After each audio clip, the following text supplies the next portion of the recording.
आज संडे है तो संडे के दिन कमेंट बॉक्स से कुछ एक क्वेरी मैं लेके आता हूँ।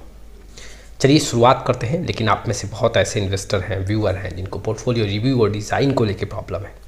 डिस्क्रिप्शन बॉक्स में आए, डिटेल चेक करें और व्हाट्सअप नंबर के थ्रू आप हमारे साथ जुड़ सकते हैं। शुरुआत करते हैं सबसे फर्स्ट क्वेरी के साथ। सर यह सब बात तो ठीक है, यह बताइए कि अगर लगातार 20 साल हम SIP करते हैं तो म्यूचुअल फंड के अकॉर्डिंग हमें रिटर्न मिलेगा कि नहीं, वरना फिर हम FD में पैसा लगाएंगे। देखो, आप किसी भी म्यूचुअल फंड का हिस्टोरिकल डेटा देख लो, आप किसी भी सेक्टर का हिस्टोरिकल डेटा देख लो, किसी भी इंडेक्स का हिस्टोरिकल डेटा देख लो, 20 साल में पैसा बना ही बना है।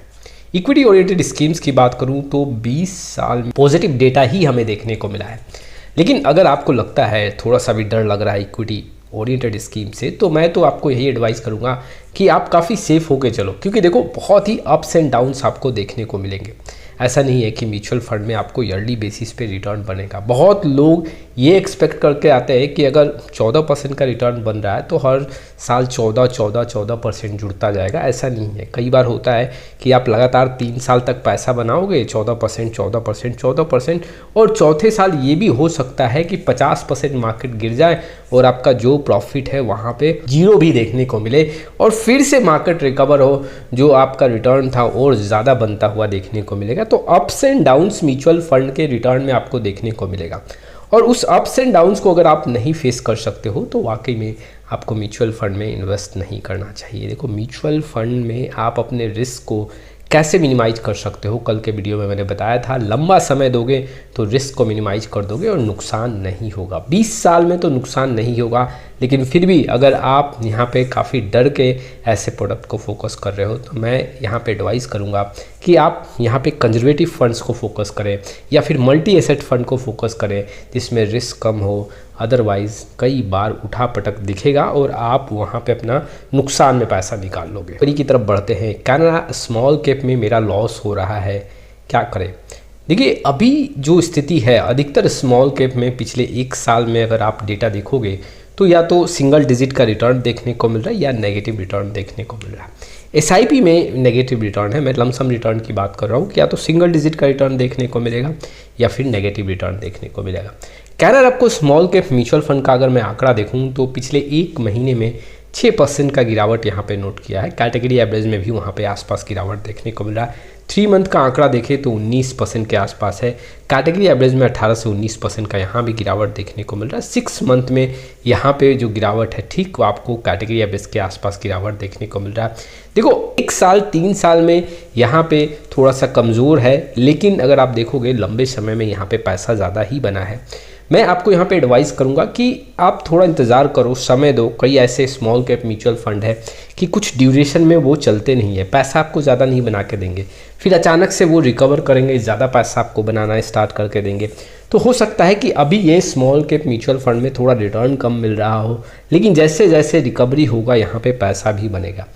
कई बार आपको स्मॉल कैप जो काफ़ी ज़्यादा पैसा बना के देता है, एक समय ऐसा आएगा कि वहाँ पे पैसा नहीं बनेगा। तो आपको इंतज़ार और धैर्य शक्ति बना के रखना है और अपने इन्वेस्टमेंट को कंटिन्यू रखना है, अपने SIP को कंटिन्यू रखना है। मैं आपको यहाँ पे विश्वास दिलाता हूँ कि अगर आप लंबे समय के लिए इस स्मॉल कैप म्यूचुअल फंड में जाओगे तो मायूस नहीं होगे। अभी थोड़ा परफॉर्मेंस स्मॉल कैप कैटेगरी का या मिड कैप कैटेगरी का या किसी भी कैटेगरी का आप देखोगे तो वहाँ थोड़ा सा कमज़ोर स्थिति बना हुआ है, बट लंबे समय में यहाँ पैसा बनेगा। आप SIP कंटिन्यू करें। चलिए अगले क्वेरी की तरफ बढ़ते हैं। अभी लमसम करें क्या, सेंसेक्स फ्लेक्सी कैप में लमसम करें क्या या वेट करें? देखिए, गिरावट धीरे धीरे यहाँ पे हमें देखने को मिला है और सितंबर और अक्टूबर 2024 से देखोगे तो गिरावट लगातार देखने को मिल रहा है।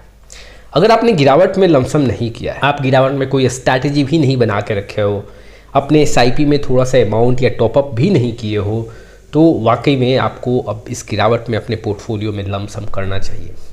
अब ये डिपेंड करता है कि आपके पोर्टफोलियो में किस तरह का एलोकेशन है, आपका रिस्क कैपेसिटी कैसा है। अगर कम रिस्क लेना चाहते हो तो एग्जैक्टली आप जो सेंसेक्स बेस्ड फंड है या फिर फ्लेक्सी कैप फंड है उस पर फोकस कर सकते हो, अपने इन्वेस्टमेंट को इंक्रीज कर सकते हो, वहाँ पे लमसम कर सकते हो। अगर आपने गिरावट में धीरे धीरे अपने SIP को इंक्रीज़ किया है, थोड़ा बहुत आप लमसम भी कर रहे हो, एक गिरावट से दूसरे गिरावट में जो आप लमसम कर रहे हो उसमें गैप होना चाहिए। वाकई में आपने अभी तक लमसम नहीं किया तो काफ़ी ज़रूरी है आप अपने पोर्टफोलियो में लमसम करें, अपने रिस्क कैपेसिटी के अकॉर्डिंग फंड का सिलेक्शन भी करें। लेकिन अगर आप हाई रिस्क ले सकते हैं तो मैं तो यहाँ पे एडवाइस करूँगा कि मिड कैप और स्मॉल कैप में आप एलोकेशन इंक्रीज़ करो। इस समय आपको ऐसे फंड्स में ज़्यादा लमसम करना चाहिए। अगर आप यहाँ पे हायर रिटर्न के लिए अपना प्लानिंग कर रहे हो और आपका रिस्क कैपेसिटी भी काफ़ी एग्रेसिव है तो आप ऐसे स्ट्रैटेजी को फोकस कर सकते हो। चलिए अगले क्वेरी की तरफ बढ़ते हैं। सर, जैसे कि कुछ इन्फ्लुएंसर बोलते हैं कि इस समय का मार्केट करेक्शन पास्ट के क्रैश से बिल्कुल अलग है, क्योंकि इस समय इंडिया के समय बहुत ख़राब है, क्योंकि इंडिया का समय के कई प्रॉब्लम है। क्या इंडियन स्टॉक मार्केट यहाँ से रिकवर कर पाएगा? क्या यहाँ से इंडिया ग्रो करेगा या नहीं? What would you think? देखो, ऐसा नहीं है कि मार्केट में गिरावट होता है तो बहुत ज़्यादा इन्वेस्टर को डैमेज होता है। डैमेज वैसे इन्वेस्टर को होता है जो उस गिरावट के बीच में एग्जिट कर जाते हैं। मैं मानता हूँ कि जितने भी करेक्शन हुए हैं मार्केट में, बड़े करेक्शन, वो अलग अलग रीज़न से देखने को मिले।